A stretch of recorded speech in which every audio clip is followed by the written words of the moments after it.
Dobbiamo dare davvero ora la linea a Mauro Corona, scrittore e alpinista, amante della montagna. Al telefono le immagini di questi giorni con la devastazione degli alberi hanno fatto effetto a tutti noi e soprattutto a lei, che ha visto trasformare una parte del territorio italiano.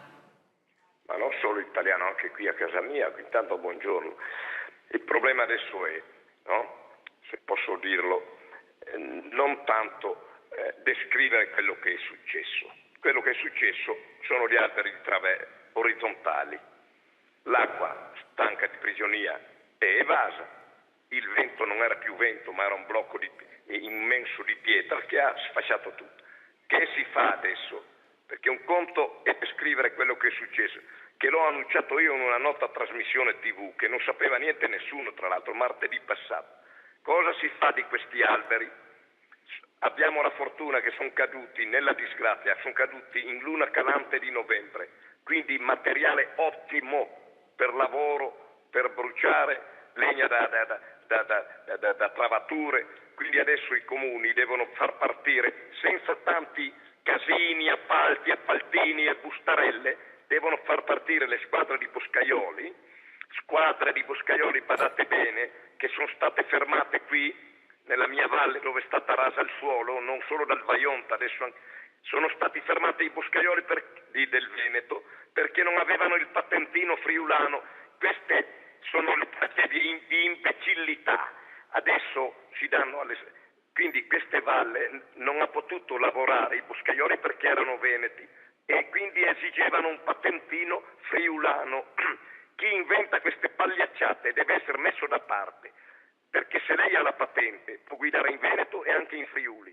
Quindi il patentino dei boscaioli sono stati vietati nella Val d'Emola perché non erano col patentino friulano, bensì veneto.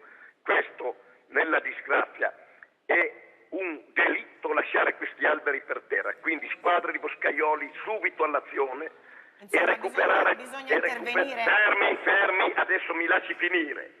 Perché la sentiamo a tratti. Guardi che metto giù se non mi fa finire. Lei non se ne intende di boschi, io sì. Bisogna recuperare più materiale e legname possibile, perché è un materiale prezioso che è caduto in luna giusta, e venderlo e farne una piccola economia. Ma se per fare questo passano 10 anni il legname marcisce, pur essendo caduto in luna calante di novembre. Ottimo periodo.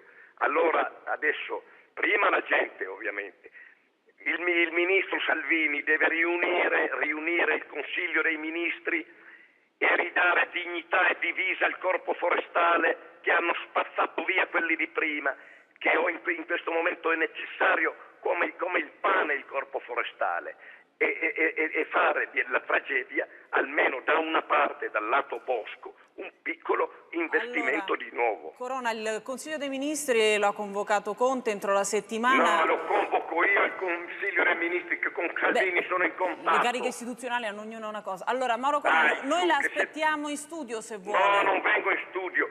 Voi e allora la lasciamo giustamente contattare. alle sue montagne. Corona, abbiamo il TG1, la ringraziamo, ma dobbiamo dare la linea. Se lei mi liquida così, non mi chiami più a vita, Che cosa, Corona, scusi? Se lei mi liquida così, senza sviscerare i problemi, ma io non la sto liquidando. Chiacchierare e non combinare nulla. L'ho invitata in trasmissione, Corona, non la sto liquidando. Allora, grazie per il suo intervento, veramente la sentiamo poco bene, ha riattaccato. Mauro Corona, scrittore e alpinista, amante della montagna. Tanto perché non mentiamo.